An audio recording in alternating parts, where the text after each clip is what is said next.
नमस्कार दोस्तों, स्वागत है आपका हमारे YouTube चैनल में। और आज हम आपके लिए लेके आए हैं एक अमेजिंग पर्सन जो गूगल एड में 10 साल से वर्क कर रहे हैं। आज हम इनसे डिस्कस करेंगे कि ये सर ने किस तरह से अपना गूगल एड के अंदर इतना एक्सपर्टीज हासिल किया और अपने क्लाइंट्स को गूगल एड में किस तरह से सर्विस दे रहे हैं और अपने क्लाइंट्स को कैसे मैनेज कर रहे हैं। उन सब चीज़ के बारे में हम अब डिस्कस करने वाले हैं सर से। और हालांकि सर डिजिटल मार्केटिंग की क्लासेस भी प्रोवाइड करवाते हैं और PIMS एकेडमी के को फाउंडर हैं।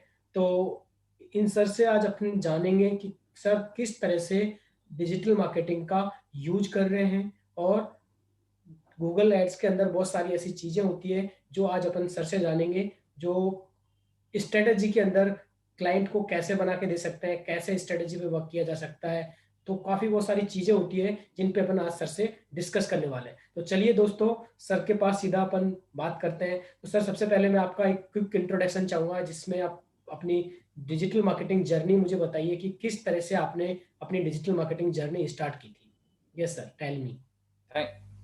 जी, thank you for giving this wonderful opportunity. और बहुत अच्छा लगेगा कि मैं अपनी जर्नी आपके ऑडियंस के साथ में शेयर करूं। और बहुत आप भी कहीं ना कहीं हम लोग सेम ही इंडस्ट्री से हैं, तो यस सर। इंटरेक्शन बहुत ही इंटरेस्टिंग रहने वाला है। मैं बताता हूं अपनी जर्नी के बारे में। 2012 के अराउंड में मैंने अपनी जर्नी स्टार्ट कर दी थी। फाइनल सेमेस्टर में थे बीटेक किया है मैंने। और उसके बाद एज ए वेबसाइट बनाना शुरू किया हम लोगों ने शुरुआत के फेज में। वहीं से एक क्लाइंट के पास में अपॉर्चुनिटी आई, तो उन्होंने बोला कि आप हमारे लिए एसईओ जो है वो कर सकते हैं।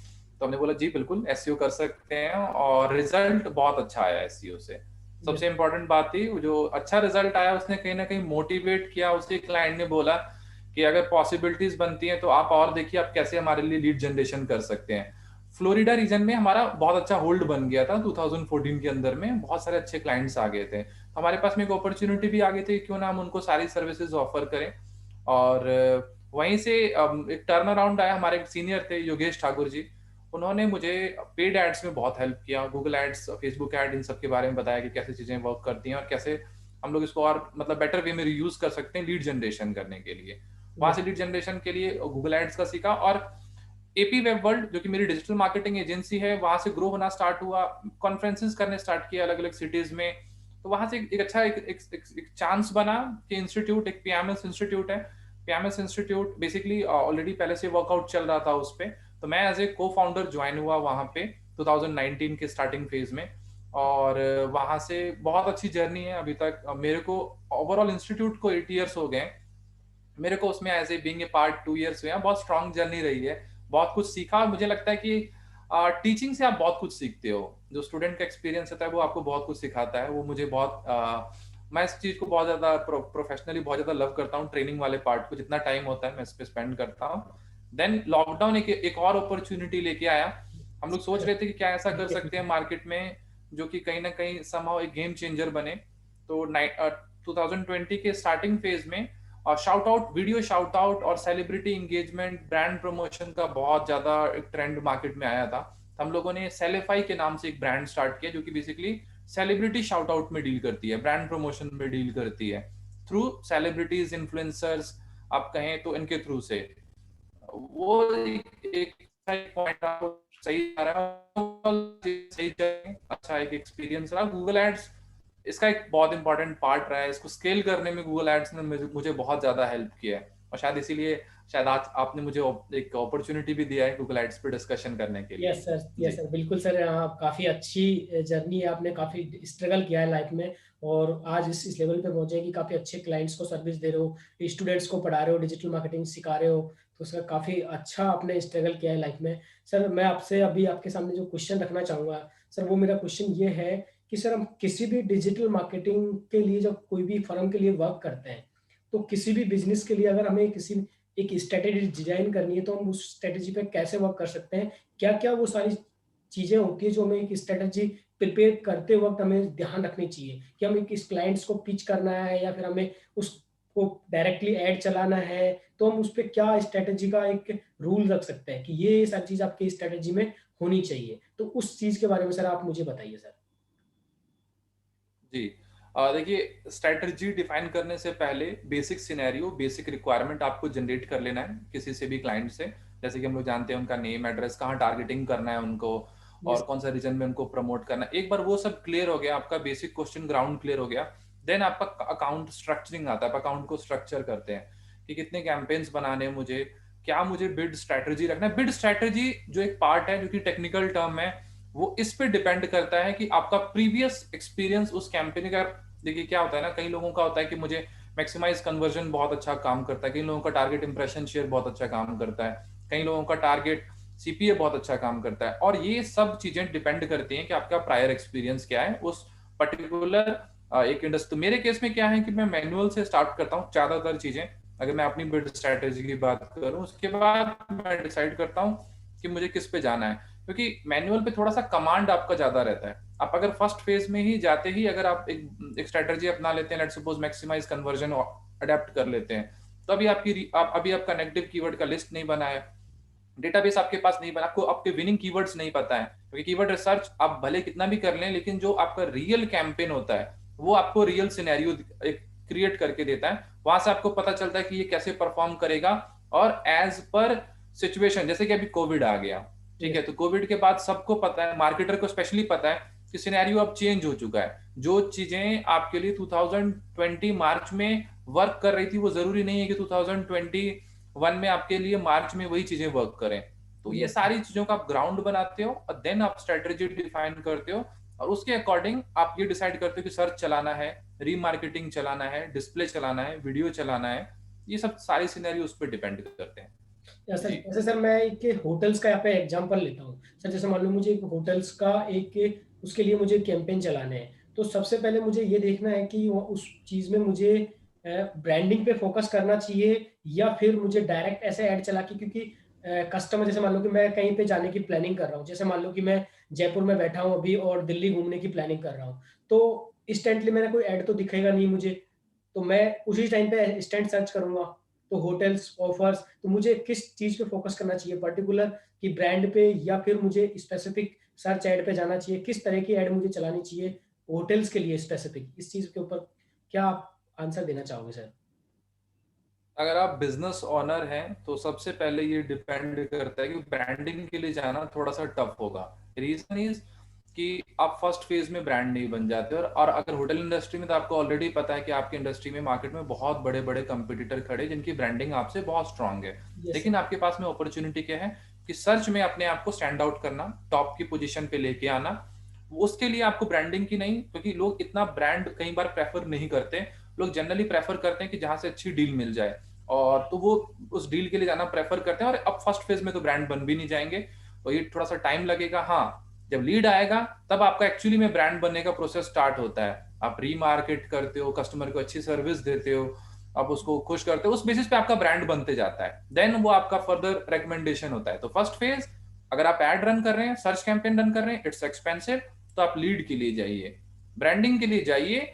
लेकिन अगर पहले फेज में मत जाइए, स्लोली स्लोली ब्रांडिंग के लिए आप बढ़िए। जी। Okay sir. सर दूसरा मैं आपसे ये पूछना चाहूंगा कि सर लैंडिंग पेज का क्या इंपॉर्टेंस रहता है सर? लैंडिंग पेज का कोई इंपॉर्टेंस गूगल अकाउंट के अंदर रहता है या नहीं रहता? हमें लैंडिंग पेज पे वर्क करना चाहिए, या फिर हमें अपनी वेबसाइट को लेके ऐड बनाना चाहिए? किस चीज पे हमें वर्क करना चाहिए? इस चीज के बारे में मैं आपसे पूछना चाहूंगा कि which is better. Landing page बहुत इंपॉर्टेंट है। अगर आप एड रन कर रहे हैं तो आपका जो एक होता है ना स्पेसिफिक इन्फॉर्मेशन, यस अगर सर। आप स्पेसिफिक इन्फॉर्मेशन दिखाएंगे तो यूजर कन्विंस होगा। अगर आप होम पेज पे ले जाते हैं, तो अगर लेट्स सपोज मैं अगर बात करूं, मैं पीएमएस इंस्टीट्यूट की ही बात करूं, यस सर। ठीक है, और मुझे पता है मेरा institute let's suppose 5 courses offer करता है, डेटा साइंस, डिजिटल मार्केटिंग। तो होम पेज पे आप सब कुछ डाल देते हो, ये भी डाल देते हो, वो भी डाल देते हो, सारे कोर्सेज डाल दोगे, user confuse. Let's suppose he is coming for digital marketing, वो कंफ्यूज हो जाएगा कि यार मुझे यहाँ से तो डिजिटल मार्केटिंग चाहिए था, लेकिन ये मुझे लगता है ना ये लोग एक्सपर्ट नहीं है इस चीज में, राइट। तो आपको मन में एक कंफ्यूजन क्रिएट होता है। उस कंफ्यूजन का जो सोल्यूशन है वो आपका लैंडिंग पेज है। वो स्पेसिफिक होता है, टू द पॉइंट होता है, और उसी चीज की बात करता है जो चीज आप ऑफर करना चाहते हो। यस तो सर। जो डिस्काउंट होगा that is about digital marketing, जो ऑफरिंग्स होगा that is about digital marketing, जो आपका वीडियोस होगा that is about digital marketing. तो यूजर का जो कन्विंस आप कर सकते हो यूजर को। और आप लैंडिंग पेज में मेनली देखते हो कि आप एग्जिट पॉइंट बहुत कम छोड़ते हो, मतलब वो कहीं से बाहर नहीं जा सकता। सेम लैंडिंग पेज पे रहेगा तो वो वहां से कन्विंस होके ही जाएगा और उस बेसिस पे वो डिसाइड कर लेगा। और इवन गूगल एड्स में जब आप क्वालिटी स्कोर की बात करते हो तो जो क्वालिटी स्कोर का एक डीप कनेक्शन है वो आपका लैंडिंग पेज के साथ में भी है, क्योंकि क्वालिटी स्कोर के कुछ फैक्टर्स होते हैं, जैसे आपका सीटीआर है, देन आपका एड रेलिवेंसी है, राइट, एड हिस्ट्री है। इसी तरीके से लैंडिंग पेज का एक्सपीरियंस भी बहुत ज्यादा इंपॉर्टेंट है। और जब आप कीवर्ड्स के बेसिस पे चेक करते हो तो आपको लैंडिंग पेज का करंट वैल्यू और प्रीवियस वैल्यू भी बताता है कि पहले आपका एक्सपीरियंस कैसा था। Yes sir. अबव अगर अब एवरेज अगर आप सेट कर रहे हो तो यूजर को बड़ा एक अच्छा फ्लो मिलता है, वो इजीली कन्वर्ट होता है, अमाउंट रिड्यूस हो जाता है आपका, जो आपका सीपीए है, कॉस्ट पर एक्विजिशन अमाउंट, जिस जो कि आप लीड के लिए स्पेंड कर रहे हो, वो रिड्यूस हो जाएगा, आपका यूजर एक्सपीरियंस बेटर हो जाएगा और यूजर आगे भी आपको रेकमेंड करेगा। तो डिजिटल मार्केटिंग में या फिर पेड एड्स में लैंडिंग पेज का इंपॉर्टेंस बहुत ज्यादा है। तो ये सर आपका मतलब कि आप सर लैंडिंग पेज सजेस्ट करोगे कि अगर कोई भी फ्रेशर हो या फिर कोई एक्सपर्ट्स हो, तो अगर वो कोई भी गूगल ऐड रन कर रहा है तो उनको लैंडिंग पेज बनाना चाहिए, राइट सर? जी बिल्कुल। Yes sir. सर नेक्स्ट मैं आपसे पूछना चाहूँगा सर कि sir how to stop fraud click. जैसे सर अब मैं कोई भी ऐड रन करता हूँ तो बहुत सारे ऐसे क्लिक्स होते हैं, अनवैलिड क्लिक होते हैं जिनका हमें कोई मतलब ही नहीं होता। तो उन क्लिक्स को हम कैसे रोक सकते हैं? क्या उसके लिए कोई टूल्स आते हैं या फिर कैसे हम इनका यूटिलाइज कर सकते हैं कि किस तरह से हम फ्रॉड क्लिक को रोक सकते हैं ताकि हमारा ऐड है, हमारा जो बजट है वो सेव रहे और हमारा ऐड जो बजट है वो हमें आगे हमारी ऐड परफॉर्मेंस में वर्क करे, ताकि आधा बजट हमारा फ्रॉड क्लिक में ही उड़ जाता है। तो फ्रॉड क्लिक को कैसा रोका जाए सर? जी, जनरली कहा जाता है मार्केट में कि जो भी आप एड रन करते हो उसका एक सर्टेन परसेंटेज जो है आपका फ्रॉड क्लिक्स में चला जाता है, yes sir. Right. Fraud clicks जरूरी नहीं कि इंटेंशनली ही हो, कई बार अनइंटेंशनली भी, कई बार देखा है मैंने कि टीम के लोग ही, अगर आपकी टीम बड़ी है तो टीम के लोग ही क्लिक कर देते हैं आपके एड्स पे, राइट। सही, कई बार क्या होता है कंपटीटर जो है वो रिसर्च करते टाइम ही आपके एड्स पे क्लिक कर देते हैं। या बहुत सारे जो, अब मैंने स्टूडेंट को जब पढ़ाना स्टार्ट किया है टाइम के साथ में, तब मैंने देखा है कि स्टूडेंट्स जब अपना एक प्रेजेंटेशन बनाते हैं, पीपीटी बनाते हैं, तो वो भी रिसर्च में बहुत सारे ऐड पे क्लिक करते हैं, राइट। उनको समझाया जाता है कि आप ऐड पे क्लिक ना करें, लेकिन इससे मेरे को एक बड़ा एक स्ट्रॉन्ग इसके लिए एक समझ में आ गया बात कि फ्रॉड क्लिक से बचाना समटाइम बहुत डिफिकल्ट है, लेकिन उसी टाइम पे आपके पास में सोल्यूशन आता है कि गूगल का अपना ही इंटरनल फीचर है कि आप आईपी को एक्सक्लूड कर सकते हैं, राइट। कोई भी आईपी जिससे आपको बार बार क्लिक्स मिल रहा है, इसके लिए आपके पास में बहुत सारे ऐसे वर्डप्रेस में भी प्लगइन्स अवेलेबल हैं। और इवन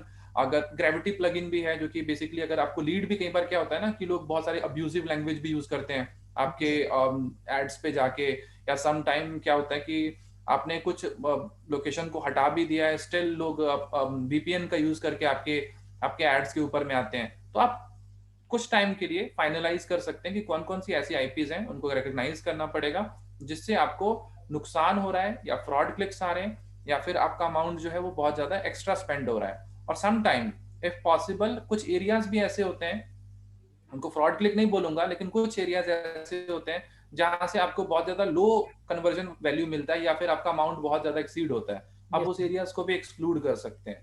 तो ऑब्जर्वेशन के बेसिस पे आप एक्सक्लूड कर दीजिए, आईपी एक्सक्लूजन का ऑप्शन सेटिंग्स में अवेलेबल है, वहां से जाके आप हटा सकते हैं। और फाइंड आउट कैसे करना है, होस्टिंग के पास भी सोल्यूशन होता है, वर्डप्रेस में बहुत सारे प्लगइन्स अवेलेबल हैं, कुछ पेड प्लगइन्स भी होते हैं और कुछ पेड टूल्स भी हैं मार्केट में गूगल एड्स से रिलेटेड, जो आपको हेल्प कर सकते हैं यस आईपी को हटाने के लिए। डेफिनेटली सर, मैं ये चीज मैं डिस्कस करना चाह रहा था आपसे कि पेड टूल्स, जो प्राइवेट पेड टूल्स है, जैसे मैं आपका एक दो का नाम लेता हूँ आपसे, आपको जैसे क्लिक ग्रू है, क्लिक गार्ड है और क्लिक प्रोटेक्ट है, जी पीपीसी हीरो है, राइट, और क्लिक केस है। जी। ये ऐसे टूल्स हैं जो प्राइवेट मार्केट, इनकी काफी कॉस्ट भी है। तो क्या रियली ये टूल्स वर्क करते हैं फ्रॉड क्लिक को रोकने के लिए? नहीं, कुछ हद तक तो वर्क करते हैं, ऐसा नहीं कहूंगा कि कंप्लीटली वर्क नहीं करते, लेकिन मैंने आपको कहा है कि ऑब्जर्वेशन आपको अपना ही रखना है। अगर यस। आप अपना ऑब्जर्वेशन नहीं रखेंगे तो कई बार हो सकता है कि आप इंपॉर्टेंट आईपीज को भी एक्सक्लूड कर दें। क्यों? क्योंकि अगर आप एट्रीब्यूशन मॉडल देखें या एनालिटिक्स के थ्रू से जाएं और यूजर की जर्नी को अंडरस्टैंड करने की कोशिश करें, तो आपको पता चलेगा कि एक यूजर पहले क्लिक्स में तो कन्वर्ट नहीं हो जाता। तो कई डेफिनेटली। बार शायद उसको 3 क्लिक, 4 क्लिक, 5 क्लिक भी लगते हैं।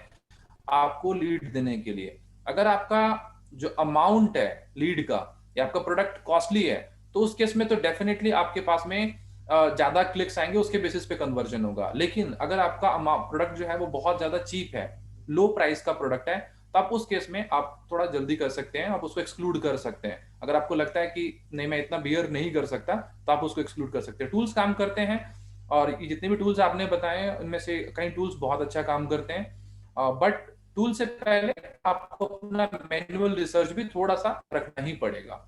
जी। यस सर, डेफिनेटली सर, काफ़ी अच्छा आंसर दिया आपने इस चीज़ का। और सर मैं दूसरा आपसे ये पूछना चाहूँगा कि सर हमारे पास में गूगल एडवर्ड के अकाउंट में एक इनबिल्ड एक टूल होता है, Google keyword planner, right sir? कि हम कीवर्ड जी। रिसर्चिंग कर सकते हैं। गूगल हमें ये ऑप्शन देता है कि आप गूगल का ऑफिशियल टूल यूज़ करके और अपने इंडस्ट्री की स्पेसिफिक कीवर्ड्स की रिसर्चिंग कर सकते हो, राइट सर? तो सर मुझे वो जी। कीवर्ड्स जो टूल है कीवर्ड प्लानर का, वो काफ़ी हद तक वो सारी चीज़ें मुझे प्रोवाइड कर देता है। जैसे मान लो कि क्लिक्स जी। कितने आ रहे हैं उस कीवर्ड पे, पर्टिकुलर अपन एक कीवर्ड की बात करें तो उस कीवर्ड पे क्या सर्च वॉल्यूम है, क्या उस पे कॉम्पिटिशन है, कितना उस पे बिडिंग सीपीसी आने वाला है, और यहाँ तक कि इतना भी कि अपने को फोरकास्टिंग भी बता देता है, राइट? कि अपन फोरकास्टिंग भी कर सकते हैं कि हमारे ये 10 कीवर्ड्स पे कितनी सीपीसी आएगी और कितना हमारा बजट जाएगा, और एवरेज हमें एक चीज पता चल जाती है। बट हम यहाँ पे जो सैमरेस को अगर कैलकुलेट करें, तो अगर मुझे गूगल एडवर्ड का जो टूल है वो इतनी सारी फैसिलिटी दे रहा है, तो क्या मुझे सैमरेस पे जाना चाहिए, ताकि वो, क्योंकि वो पेड है। अगर मुझे गूगल इतनी फैसिलिटी दे रहा है तो सैमरेस में ऐसी क्या चीज है ताकि मैं उसको पेड टूल को यूज करके उससे मैं कंपेयर कर सकूं? क्या चीज मैं इसमें से देख सकता हूँ सर? जी। यस अगर आप मार्केट में कीवर्ड प्लानर को कंपेयर करते हैं बाकी टूल से, एचआरईएफ यस सर, से, सिमरश से, या फिर बहुत सारे और भी टूल्स मार्केट में अवेलेबल हैं, अगर आप डेफिनेटली किसी से सर। भी इसको कंपेयर करते हैं, तो पहली बात, जो कीवर्ड प्लानर है वो बना ही था गूगल एड्स के लिए। तो यस वो सर। जो सीपीसी है वो बहुत ज़्यादा एक्यूरेट है, और डेटा काफ़ी हद तक मैच करता है आपके जो भी आपको इन्फॉर्मेशन चाहिए। लेकिन जो कंपिटिटर एनालिसिस है, ये एचआरईएफ या सेमरश, इन सब का बस सबसे बड़ा एडवांटेज यही रहता है कि आपको एक कंपिटिटर एनालिसिस में ना, कंपटीशन एनालिसिस में, या फिर आपको कंपिटिटर को समझना है डिस्प्ले में, स्पेसिफिकली डिस्प्ले वाले कैंपेन्स में, आपको बहुत हद तक सेमरश जो है वो हेल्प कर देता है, बहुत सारा डेटा आपको दे देता है। एचआरईएफ का इतना अच्छा नहीं है अगर आप in terms of paid campaigns की बात करें तो, यस राइट, वो उसमें आपको इतना अच्छा डेटा नहीं मिलेगा। लेकिन सेमरश में आपको बहुत डेप्थ में डेटा मिल जाएगा, स्पेशली अगर आप डिस्प्ले एड्स के बारे में जानना चाहते हैं और अदर एड्स के बारे में जानना चाहते हैं। तो यही एक डिफरेंस है in terms of competitor analysis, जो कि जरूरी है।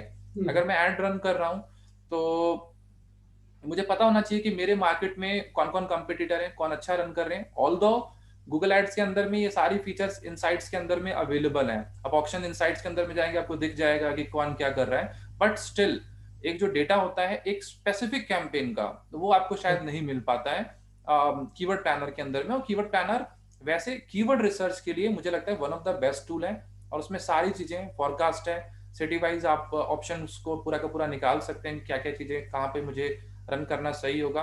और आजकल तो फीचर्स थोड़े से और भी उसमें भी बढ़ा दिए गए हैं कि ब्रांड वाले टर्म्स भी आपको बहुत सारे, कौन से ब्रांड क्या यूज कर रहे हैं, सारा कुछ पता चल जाता है। बट डिफरेंस एक ही है कि आप उसमें थोड़ा सा मार्केट एनालिसिस और अपना स्ट्रांग कर सकते हैं। तो सब टूल्स अपने लिए कुछ ना कुछ यूनिक पॉइंट लेके आते हैं, और इन्वेस्टमेंट करना गलत नहीं है अगर आपका कैंपेन का जो एक स्ट्रेंथ है या फिर जो एडवर्टाइजमेंट कॉस्ट है बहुत हाई है। लो एडवर्टाइजमेंट पे मत जाइएगा। अगर लेट्स सपोज आप 500 डेली स्पेंड कर रहे हैं, 1000 डेली स्पेंड कर रहे हैं, तो आपको $99 का टूल खरीदने की जरूरत नहीं है। Yes sir. अगर आप लेट्स सपोज अगर आपका पर डे का बजट $10,000 है, उस केस में डेफिनेटली। आपके लिए जरूरी है कि आप ऐसा टूल यूज करें जो आपको और एनालिसिस ला के दे। क्यों? क्योंकि वहां पे आपके लिए एक एक रुपए मैटर करते हैं, और स्पेशली अगर एक दिन भी खराब हो गया तो आपका कितना बड़ा नुकसान हो जाएगा, ऐसे आप 10 टूल्स और परचेज कर सकते हैं। तो it depends upon scenario, situation क्या है नहीं है। जी। यस सर, डेफिनेटली मैं सर इस चीज़ के बारे में और बात करूँगा आपसे कि हम जब कैंपेन बनाते हैं किसी भी इंडस्ट्री या किसी भी बिजनेस के लिए, तो हमें कैंपेन स्ट्रक्चर पे फोकस करना चाहिए। हमारा क्या कैंपेन स्ट्रक्चर रहना चाहिए, क्या इम्पोर्टेंट है कि हम कैंपेन स्ट्रक्चर बनाएं, कि हम किस तरह से अपने जो कीवर्ड्स हैं या हमारी फिर एड कॉपी है उसको किस तरह से सैक्रिफाई करें, कि क्या इंपॉर्टेंस रहती है कैंपेन स्ट्रक्चर की, और जो कीवर्ड्स होते हैं उन्हें हमें किस तरह से ब्रॉड में यूज करना चाहिए या फिर फ्रेज में यूज करना चाहिए, किस तरह से हमें कौन से कीवर्ड्स का यूज करना चाहिए और क्या कैंपेन स्ट्रक्चर का वो होना चाहिए, व्यू होना चाहिए कि किस तरह से हम कैंपेन स्ट्रक्चर को बेटर बना सकते हैं। क्या इसकी इम्पोर्टेंस रहती है सर? बिल्कुल, आपने सही क्वेश्चन रेज़ किया। बहुत सारे लोग कैंपेन सीधा डायरेक्टली बना देते हैं। उनको पता नहीं होता कि कैंपेन का स्ट्रक्चर क्या है, फॉर्मेटिंग क्या है। फॉर्मेटिंग का वैल्यू हमेशा होता है। जैसे आप एसईओ करते हैं ना, तो आप यूआरएल मैपिंग करते हैं फर्स्ट फेज़ में कि किस यस, पेज को कहाँ पे टारगेट करना है, किस कीवर्ड को कहाँ पे टारगेट करना है। एग्ज़ैक्टली इसी सर। तरीके से अगर आपको पता होगा कि आपके पास 10 कीवर्ड हैं और 10 कीवर्ड के लिए तो ऑब्वियसली आप चाहोगे कि मेरे उस केस में आपके पास में चलो एक कैंपेन से चल जाएगा। लेकिन वही सोचिए अगर आपके पास में 100 कीवर्ड्स हो जाएँ, आपके पास में 10 सिटीज़ हो जाएँ जहाँ पे आपके 10 ब्रांचेज़ हैं, अलग-अलग टारगेटिंग करनी है आपको। जी, उस केस में आपके लिए कैंपेन का स्ट्रक्चरिंग बहुत ज़रूरी है। एक अकाउंट में कितने कैंपेन बनाने हैं आपको, कितने यस, ऐड ग्रुप बनाने हैं, क्यों? क्योंकि आप जो कीवर्ड टारगेटिंग करोगे उसकी भी एक लिमिटेशन है कि आप जिस कैंपेन लेवल पे कर रहे हो, राइट? उस कैंपेन लेवल पे क्या वो एग्ज़ैक्टली उसको सूट कर रहा है और सब जगह आप सेम चीज़ें नहीं रख सकते। लेट्स सपोज़ दिल्ली का कीवर्ड है, तो जी, आप उसको मुंबई में टारगेट नहीं कर सकते हो। रेलेवेंसी नहीं बनेगा, कीवर्ड का आपका क्वालिटी स्कोर नहीं बनेगा, तो कैंपेन जो परफॉर्मेंस है, वो कहीं न कहीं डाउन हो जाएगा। तो परफॉर्मेंस को अप करने के लिए आप पूरी तरीके से कैंपेन स्ट्रक्चरिंग करते हो, कैंपेन को बेटर वे में पूरा का पूरा बनाते हो और बनाने से पहले आप एक चार्ट बना लेते हो, लेआउट बना लेते हो कि हाँ, मुझे ये चीज़ें करनी। इससे क्या होता है ना, आगे आने वाले टाइम का मेहनत आप अभी बचा लेते हो। जी, इवन नेगेटिव कीवर्ड्स भी अगर आप आज की डेट में रेडी कर लो, तो आपको शायद मैं हमेशा अब मैंने जैसे कि लिस्ट बना ली है, मैं अपने स्टूडेंट्स को भी दे देता हूँ 25, 30, 40 कीवर्ड ऐसे, जो अब मुझे पता है कि इसका कुछ बेनिफिट ही नहीं है, इससे मुझे कुछ नहीं आना है, राइट? उन सब चीज़ों को अगर आप पहले पेज में ही डाल देते हैं, तो आपके लिए जो एक अमाउंट है वो बहुत ज़्यादा, जैसे फ़ोटोज़ हैं, वीडियोज़ हैं, क्लिक्स हैं, मूवीज़ हैं, ये सब टर्म्स जनरली यूज़र सर्च करता ही करता है। Definitely sir. वो किसी इंडस्ट्री का भी हो, राइट? तो उसको पहले से एक्सक्लूड कर लें और जहाँ तक कीवर्ड्स के मैच टाइप की बात है, अपने फ्रेज़, एग्ज़ैक्ट, वो डिपेंड करता है कि आपका बेसिकली कई बार कई केसेज़ में मैं ब्रॉड मैच में भी जाता हूँ, बहुत रेयर केसेज़ में लेकिन। ब्रॉड मैच रिस्की है, सबको पता है कि ब्रॉड मैच में गए, लेकिन वहाँ पे बजट पे डिपेंड करता है। ब्रॉड में जाने का मीन्स आपके पास क्लिक्स बहुत ज़्यादा आएँगे, लेकिन अगर आपने पहले से ही लिमिटेशन लगा दी है पूरी तरीके से, मैं यस, रिकमेंड नहीं करूँगा। कोई ये ना सोचे कि मैं रेकमेंड कर रहा हूँ, मैं नहीं, रेकमेंड नहीं कर रहा आप लोगों को कि ब्रॉड में जाइए। ब्रॉड मैच मॉडिफायर में जाइए, आप फ्रेज मैच में जाइए, देन आप एग्जैक्ट मैच में जाइए। एग्जैक्ट मैच क्या करता है? लिमिटेशन लगा देता है। यस अगर सर, आपको अमाउंट अपना नहीं एक ज़्यादा स्पेंड करना है, बहुत स्पेसिफिक रहना है, तो एग्जैक्ट मैच आपके लिए बहुत अच्छा है, क्योंकि वो सिर्फ वेरिएंट्स को टच करता है या फिर एग्जैक्टली उसी कीवर्ड्स को टच करता है। यस, वेरिएंट्स एग्जैक्ट मैच में भी आता है, लेकिन डेफ़िनेटली सर। फ्रेज है, वो भी आपको एक अच्छा रिजल्ट देता है। हुँ, और जो ब्रॉड मैच मॉडिफायर है, वो कहीं न कहीं आपको एक कीवर्ड का अगर आप ट्विस्ट भी होता है, ऊपर-नीचे भी होता है, तो आपको रिजल्ट आपका दिखा देता है। आपको टॉप पे दिखा देता है समहाउ, अगर कैंपेन आपका अच्छा है तो। कीवर्ड मैच टाइप डिपेंड करता है कि आपका आपका बजट क्या है, क्या एक्सपेक्टेशन है इस पूरे के पूरे कैंपेन के अंदर से। उन सब सारी चीज़ों के बेसिस पे आप डिसाइड करते हो कि मैच टाइप क्या होगा और अकाउंट स्ट्रक्चर कैसे होगा। दोनों चीज़ें आपने इम्पोर्टेंट पूछी और दोनों ही चीज़ें मेरे हिसाब से बहुत ज़्यादा ज़रूरी हैं, क्योंकि सारी चीज़ों के मिला के ही आपका एक स्ट्रॉन्ग अकाउंट बनता है। जी। Yes sir. Yes sir, very good sir. Sir दूसरा मैं सर एक चीज़ आपसे और पूछना चाहूँगा कि जैसे सर मान लो कि गूगल्स की बहुत सारी प्राइवेसी पॉलिसी होती है, राइट सर? कि प्राइवेसी पॉलिसी के अंदर हम काफ़ी जी। बार किसी-किसी इंडस्ट्री में अटक जाते हैं।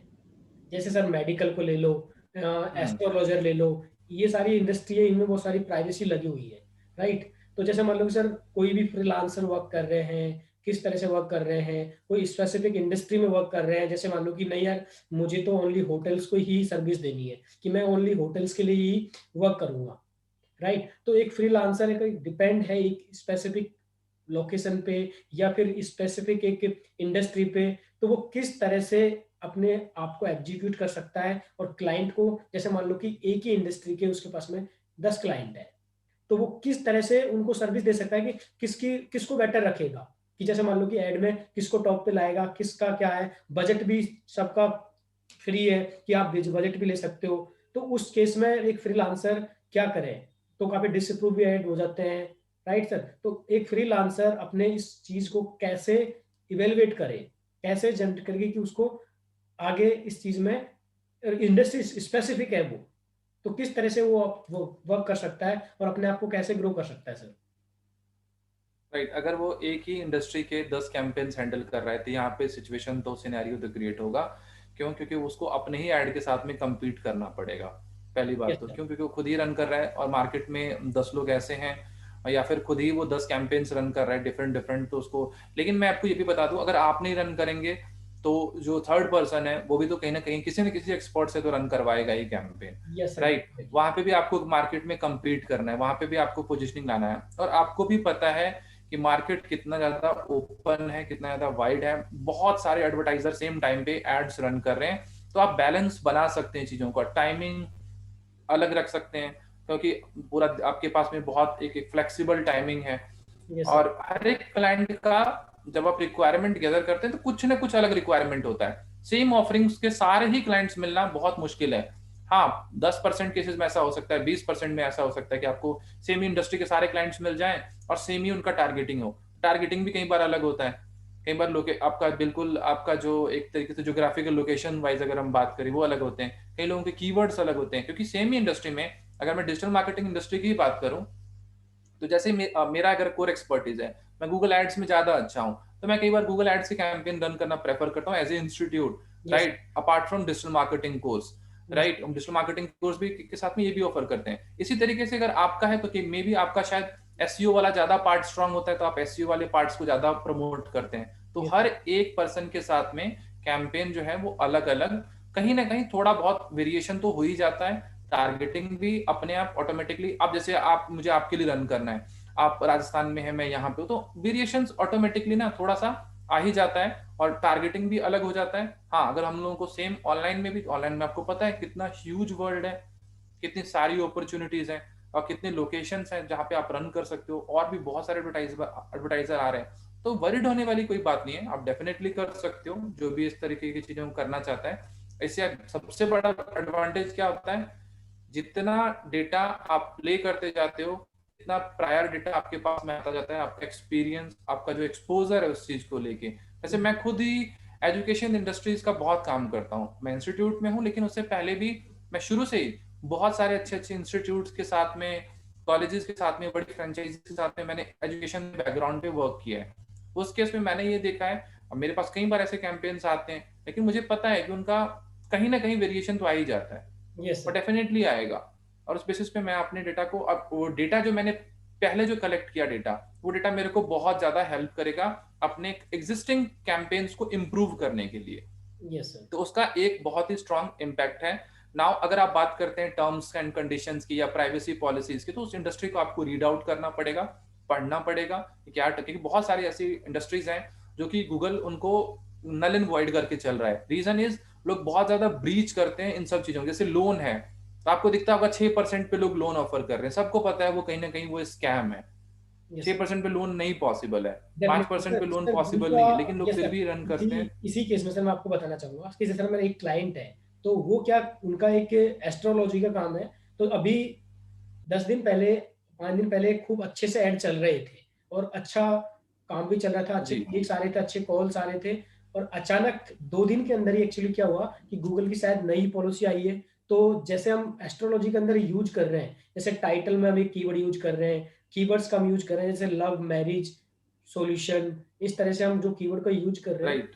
तो वो क्या, अब आगे हम जो बिजनेसमैन है उसके लिए क्या अपॉर्चुनिटी है फिर, कि गूगल तो हर बार एक नई पॉलिसी लेके आ जाता है, हर बार एक नई पॉलिसी लेके आ जाता है। तो इन चीज से आप किस तरह से अपन सेक्रीफाई कर सकते हैं और किस तरह से अपन कस्टमर को, क्लाइंट को सेटिस्फाई कर सकते हैं कि ये चीज का सॉल्यूशन ये है, अपन कैसे सॉल्यूशन निकाल सकते हैं उसका।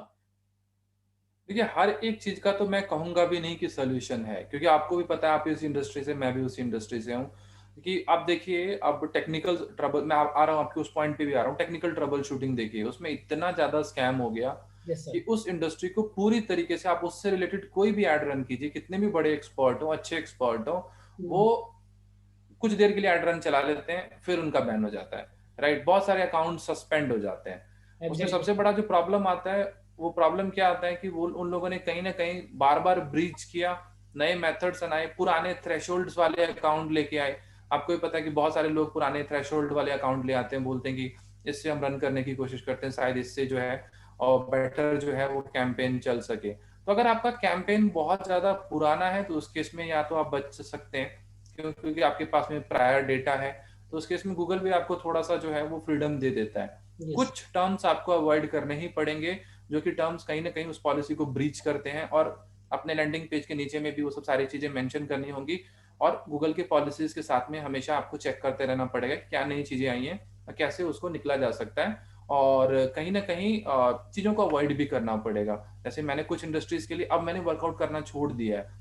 अब मुझे आज की डेट में कोई भी कहता है कि आप जीपीएस मैप अपडेट्स उसके लिए वर्कआउट कीजिए, तो बहुत चैलेंज है। मुझे पता है कि उसमें प्रॉब्लम आनी है, बार-बार प्रॉब्लम आनी है, राइट?